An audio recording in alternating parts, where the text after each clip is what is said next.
आज की इस वीडियो में मैं आपको सिखाने वाली हूँ पैक नेक ब्लाउज। और पैक नेक ब्लाउज जो है वो हमारा बैक साइड में हमारा पैक रहेगा और फ्रंट में हमारा डीप रहेगा। बैक में हमारा पैक है तो उसके हिसाब से हमें शोल्डर कितना लेना है, और फ्रंट में हमारा डीप है तो डीप नेक में हमें कितना शोल्डर माइनस करना है, वो भी हम आज की इस वीडियो में आपको सिखाने वाले हैं। और अगर आप मेरी चैनल पर नए हैं तो आप मेरी चैनल को लाइक शेयर एंड सब्सक्राइब कर दीजिएगा। और आप बिगिनर्स हैं और आपको भी पैक नेक ब्लाउज किस तरीके से बनाना रहता है वो समझ में नहीं आता है तो आप इस वीडियो को बार बार देखकर भी आसानी से सीख सकते हैं। तो चलिए शुरू करते हैं आज का वीडियो। तो आज हम आपको पैक नेक ब्लाउज जो है वो आपको अस्तर पर किस तरीके से इसके ड्राफ्टिंग करनी रहती है ना, वो आपको आज सिखाएंगे। और इसका मेजरमेंट है जो पैकने का वो आपको स्क्रीन पर मिल जाएगा। तो सबसे पहले यहाँ पर हमने अस्तर को ले लिया है और जो हमारा जो बैक साइड में हम डोरी लगाने वाले हैं तो इसको हम ओपन रखेंगे। तो इस तरीके से मैंने, आप देख सकते हैं, जो खुला हुआ भाग है उस साइड से मैंने यहाँ पर एक मार्क कर देना है सबसे पहले, यानी कि ये जो हमारा अस्तर है वो ऊपर नीचे है, इसलिए हम यहाँ पर एक स्ट्रेट लाइन बना देंगे। इस तरीके से स्ट्रेट लाइन बनाने के बाद हम ऊपर की साइड से भी, यानी कि यहाँ से भी हम एक स्ट्रेट लाइन बना देंगे। और ये जो मेथड है ना वो हम ओल्ड मेथड से आपको सिखाने वाले हैं आज। तो सबसे पहले आपको क्या करना है, ओल्ड मेथड से हम सीख रहे हैं तो यहाँ पर आपका जितना भी फुल शोल्डर रहेगा ना उसको डिवाइड 2 करना है। तो मेरे यहाँ पर फुल शोल्डर कितना है, 14 इंच का है, तो उसको हम इस तरीके से डिवाइड 2 करेंगे तो मुझे यहाँ पर कितना मिलेगा, 7 इंच मिलेगा। अब जो हमने यहाँ पर मार्क किया है ना, यानी कि जो स्ट्रेट लाइन यहाँ पर मार्क किया है वहाँ पर हमें इस तरीके से रख देना है इच टेप को, और जहाँ पर मार्क आएगा वहाँ पर हमें इस तरीके से कर देना है। अब बैक में हमारा पैक है तो हमें यहाँ पर डाउन कितना जाना है, तो आपका जितना भी फुल शोल्डर रहेगा ना उसके हिसाब से यहाँ पर आपको डाउन जाना रहेगा। तो मेरा यहाँ पर जो फुल शोल्डर है वो 14 इंच का है तो मुझे यहाँ पर कितना डाउन जाना है, 1.25। तो आपको यहाँ पर जितना भी आपका फुल शोल्डर रहेगा उसके हिसाब से डाउन जाना रहेगा। ये आपको क्लियर हुआ ना। तो यहाँ पर हमें जाना है 1.25। तो यहाँ पर मैंने मार्क कर दिया है। अब यहाँ से हमें स्ट्रेट लाइन बना देना है यहाँ तक। अब हमें यहाँ पर नेक विड्थ की मार्किंग करनी है तो नेक विड्थ के लिए हम यहाँ पर मार्क करेंगे 2.50 इंच। तो यहाँ से हम इस तरीके से मार्क करेंगे। अब इतना मार्क हो गया। अब ये जो हमने डाउन किया है ना 1.25, उसको हमें यहाँ पर इस तरीके से 2.25 तक क्रॉस लाइन बनानी है। अब इतना कंप्लीट होने के बाद अब हमें यहाँ पर लेंथ की मार्किंग करनी है। तो लेंथ की मार्किंग हमें किस तरीके से करनी है, तो यहाँ से हमें जो हम 1.25 डाउन गए हैं ना वहाँ से हमें 2.50 तक इस तरीके से इच टेप को रख देना है। फिर उसको इस तरीके से फोल्ड करना है और जहाँ पर सेंटर आएगा वहाँ पर हमें इस तरीके से मार्क कर देना है। तो मेरी यहाँ पर लेंथ कितनी है, यहाँ पर 13 इंच की लेंथ है तो उसमें मैं 1 इंच प्लस कर दूंगी। तो मेरी यहाँ पर लेंथ कितनी आएगी, 14 इंच आएगी। तो यहाँ पर इस तरीके से मार्क कर देना है 14 इंच पर। तो अब यहाँ से जो स्ट्रेट लाइन है वहाँ से मैं चेक करूँगी तो ये आ रही है 14 और एक लाइन, 14 हाफ और एक लाइन। तो ये सिर्फ मैं आप यहाँ पर जो स्ट्रेट लाइन है वो बनाने के लिए यहाँ पर ऐसा कर रही हूँ। तो अब हम यहाँ से इस तरीके से स्ट्रेट लाइन बना देंगे। अब यहाँ पर इतना कंप्लीट होने के बाद अब हमें यहाँ पर चेस्ट लाइन की मार्किंग करनी है। तो चेस्ट लाइन के लिए यहाँ पर हमें क्या यूज़ करना है, उसके लिए हमें जो पैक नेक का यहाँ पर आर्म होल का फॉर्मूला है वो हमें यूज़ करना है। तो ये जो हमारा फॉर्मूला है वो हम ओल्ड मेथड से यहाँ पर बना रहे हैं तो हमें ओल्ड मेथड वाला यहाँ पर फॉर्मूला यूज़ करना है पैक नेक का। अब जो यहाँ पर जो पेक नेक का आर्म होल का फॉर्मूला है वो चेस्ट के हिसाब से अलग अलग रहेगा। तो मेरी यहाँ पर जो चेस्ट है वो 29 इंच की है। तो यहाँ पर जो चेस्ट का फॉर्मूला है वो हमारा यहाँ पर आएगा चेस्ट डिवाइड 6 प्लस हम उसमें करेंगे 1.25। तो मेरी यहाँ पर चेस्ट है 29, उसको डिवाइड करेंगे 6 प्लस उसमें करेंगे हम 1.25। तो मुझे यहाँ पर कितना, यहाँ पर आर्म होल का आंसर मिलेगा 6 इंच।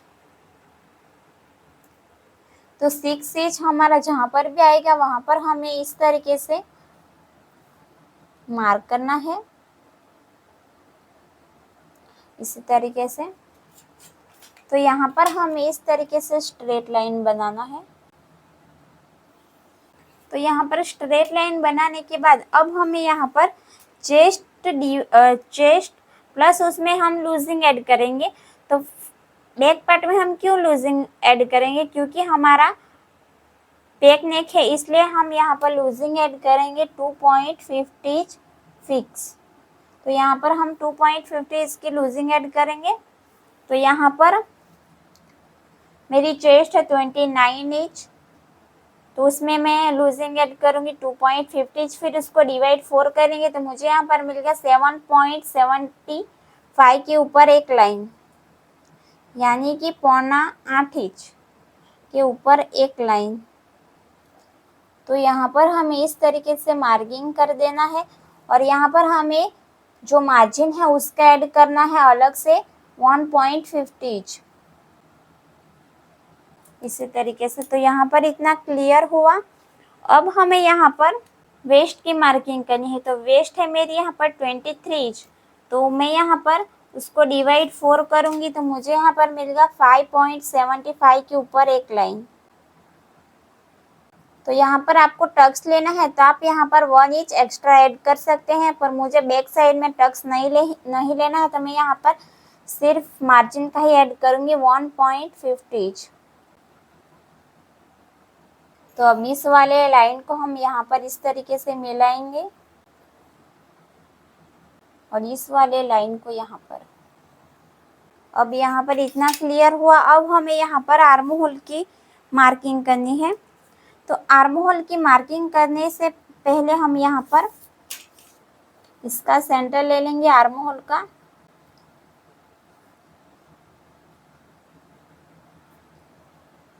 तो यहाँ पर हमने सेंटर ले लिया है। अब यहाँ पर हमारा कितना है, जो फुल शोल्डर है उसका यहाँ पर हाफ 7 इंच, तो हम यहाँ पर 7 इंच है तो उसमें से यहाँ हाफ इंच हमें अंदर की तरफ आना है, यानी हमें यहाँ पर मार्क करना है 6.50 इंच पर, और हमें चेस्ट लाइन पर भी उतना ही मार्क करना है इस तरीके से। तो अब यहाँ से हमें इस तरीके से क्रॉस लाइन बनानी है और यहाँ पर हमें शेप देना है आर्म होल का।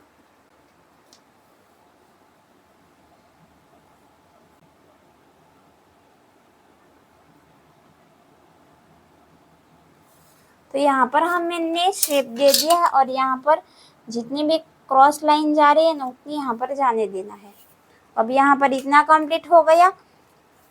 अब यहाँ पर इतना कंप्लीट होने के बाद अब हमें यहाँ पर जितना भी आपका रेडी शोल्डर रहेगा ना उसके हिसाब से यहाँ पर आपको माइनस करना पड़ेगा।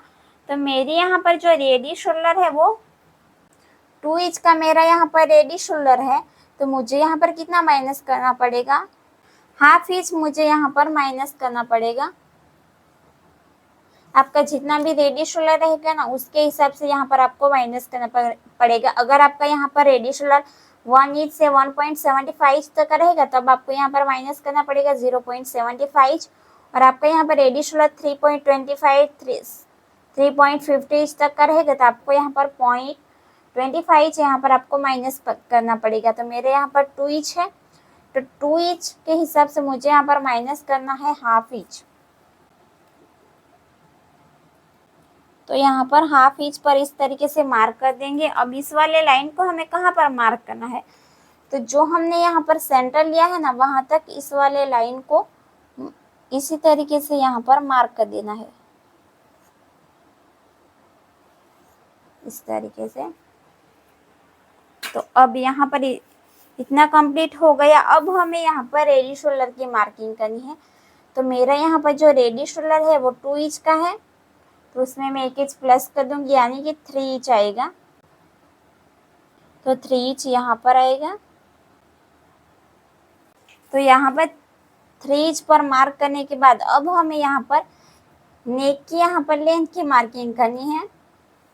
तो हम यहाँ से भी कर सकते हैं और यहाँ से भी कर सकते हैं। तो मैं यहाँ से करूँगी 3 इंच। तो यहाँ पर हमें इस तरीके से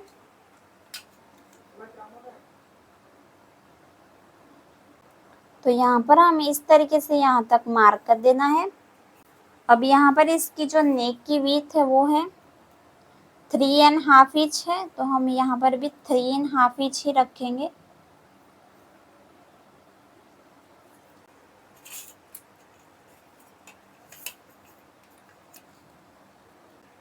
तो इसी तरीके से हमें यहाँ पर इस तरीके का बॉक्स बना लेना है। बॉक्स बनाने के बाद यहाँ पर हमें 1/2 इंच पर मार्किंग करनी है, यानी कि आप डॉट डॉट वाली लाइन भी यहाँ पर बना सकते हैं इस तरीके से। तो यहाँ से हमारा स्टिच में जाएगा।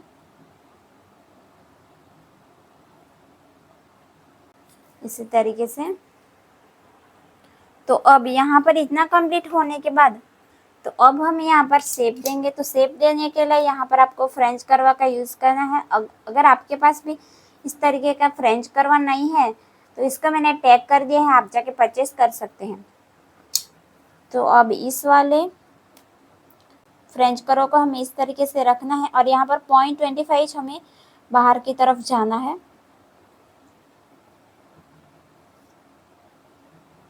फिर यहाँ पर हमें इस तरीके से शेप देना है।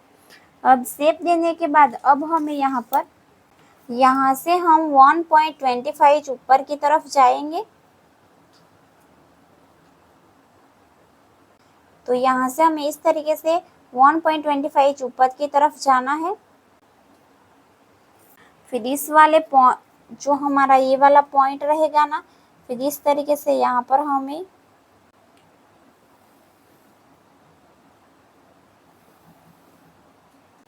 तो यहाँ पर हमारी डोरी लगेगी यहाँ पर और यहाँ पर। तो इस तरीके से यहाँ तक हमारा क्रॉस आएगा और यहाँ पर आपको कितना ऊपर जाना है ये आपके चॉइस के अकॉर्डिंग रहेगा। तो अब यहाँ पर इसकी जो विड्थ है वो कितनी है, 3.5 इंच। तो यहाँ पर हमें शेप देने के लिए यहाँ पर 3.5 इंच पर मार्क करना है।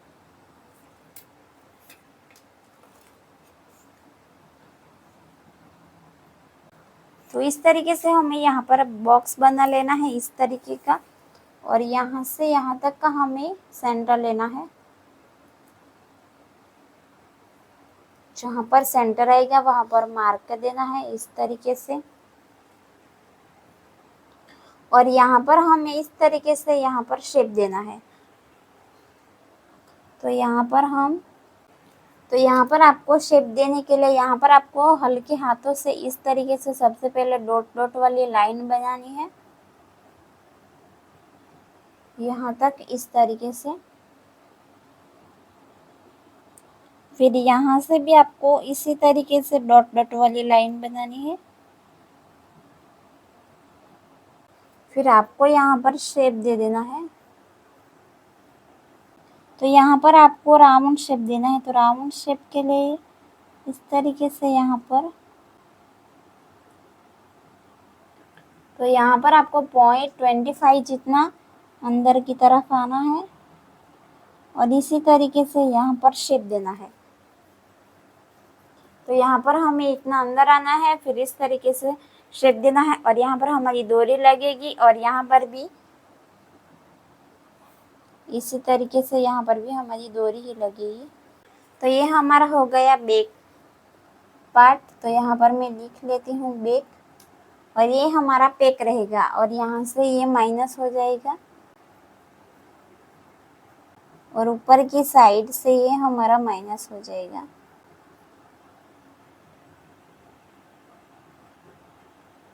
तो यहाँ पर ये हमारा कंप्लीट हो चुका है बैक पार्ट का यहाँ पर। तो अब हमने यहाँ पर बैक पार्ट की यहाँ पर जो ड्राफ्टिंग है वो कंप्लीट कर दी है। और जो फ्रंट पार्ट का जो वीडियो रहेगा ना वो नेक्स्ट वीडियो में आएगा। तो उसी में मैं आपको दिखाऊंगी कि किस तरीके से फ्रंट पार्ट को रख कर यहाँ पर माइनस करना पड़ता है, वो सब मैं आपको नेक्स्ट वीडियो में सिखाऊंगी। तो अगर आपको भी इस वीडियो में समझ नहीं आया है तो आप मुझे कमेंट करके पूछ सकते हैं। तो चलिए मिलते हैं नेक्स्ट वीडियो में।